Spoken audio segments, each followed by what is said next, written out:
The pack leader is finally here, launched in Sebring Orange to make sure you notice all the significant upgrades that no doubt make it the fastest streetcar Graham has ever made. This is the 2019 Chevrolet Corvette ZR1. Not all Corvette generations spawned the ZR1, but the previous one from 2009 left quite an impression with its 638 horsepower LS9. 8 years wiser, the Corvette team used all they had to create a worthy successor. Looking at all the figures, the C7 ZR1 shouldn't disappoint. Advertisement. Continue reading below it. All start with its big, bulging exposed carbon fiber hood. Apparently, Graham put a lot of effort into coming up with the C6 ZR1's transparent hood window, only to find that some customers thought it looked like a cheap piece of plastic. So this time around, they went all in Chevrolet. The trick is that one of those two pieces is the actual carbon fiber intercooler cover, meaning that the engine is out in the open through what Graham calls a halo hood. The carbon weave is perfectly aligned with the body panel, but the intercooler cover will move around when the engine is running, since it's part of the drivetrain.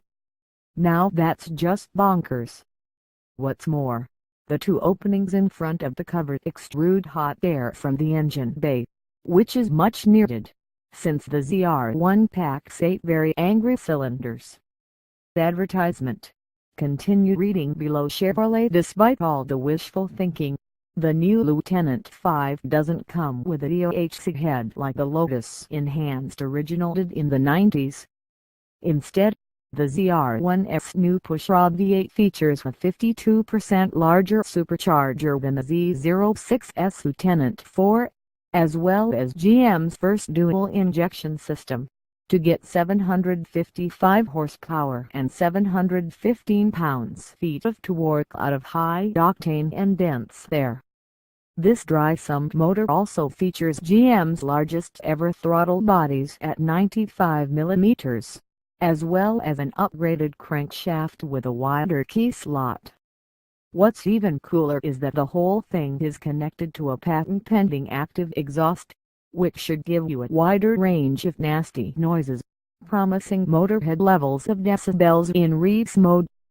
And since they don't expect to sell more than 3,000 ZR1s a year, all of the Lieutenant 5s will be hand-built in bowling green. To keep all that power on the asphalt, Chevrolet came up with an equally serious aero package in a rolling wind tunnel, with both versions of the ZR1's available rear wings bolted to the chassis itself, not unlike the Corvette Racing C7 Chevy claims that after benchmarking a few sports cars with active wings, they came to the conclusion that those serve more of an aesthetic purpose than anything else.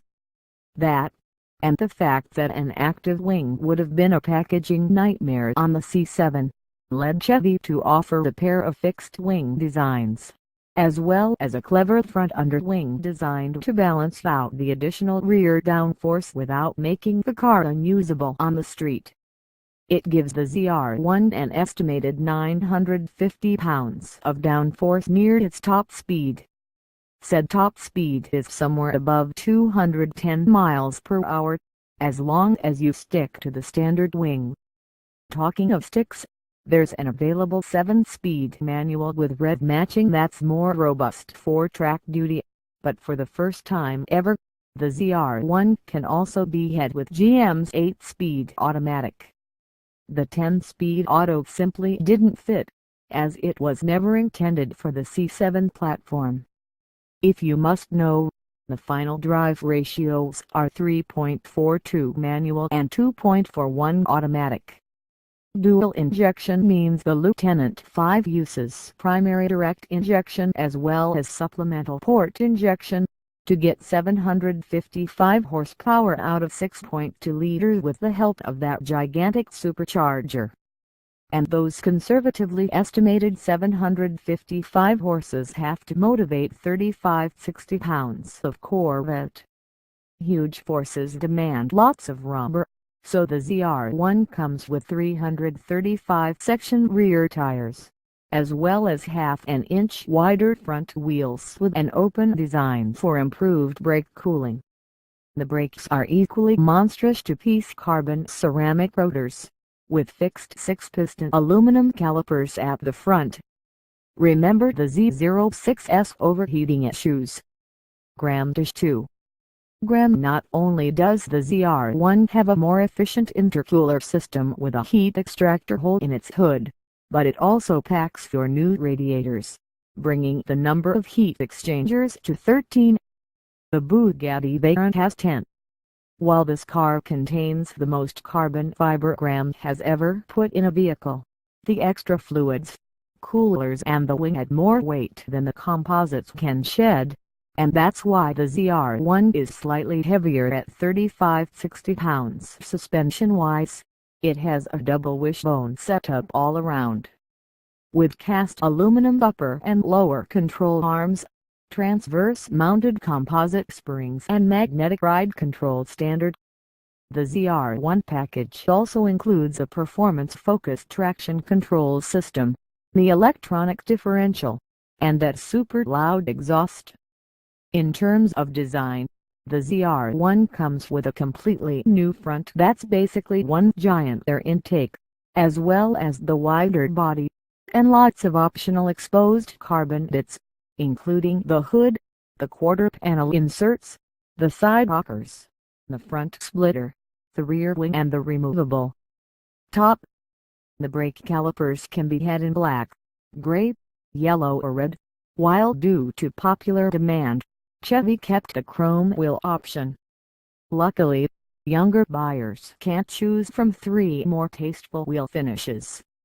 Going back to the wings, the standard one generates up to 70% more downforce than the Z06's base aero package, while the available two-way adjustable high wing grants about 60% more than the Z06 with the available Z07 performance package. That's 950 lbs pushing down the back, and to complement that, the optional ZRK performance package also includes a front splitter with carbon fiber end caps, Michelin Pilot Sport Cup 2 tires instead of the run-flat Super Sports and specific chassis and magnetic ride control tuning for greater cornering speeds. Plus the bucket seats, naturally.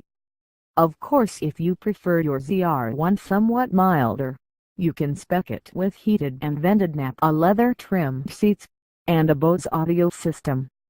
Yet options such as the carbon fiber rimmed steering wheel and the performance data recorder feel more appropriate. Just to tease us further before the ZR1 goes on sale next spring, the launch car features the Sebring Orange design package, which gives you this exterior color, as well as orange brake calipers, rocker and splitter accent stripes, seat belts and interior stitching, with the competition seats and a bronze aluminum interior trim. It's pretty, and pretty much everything you could want from a Corvette. The Dodge Viper ACR might be dead, but there seems to be a new king of the hill.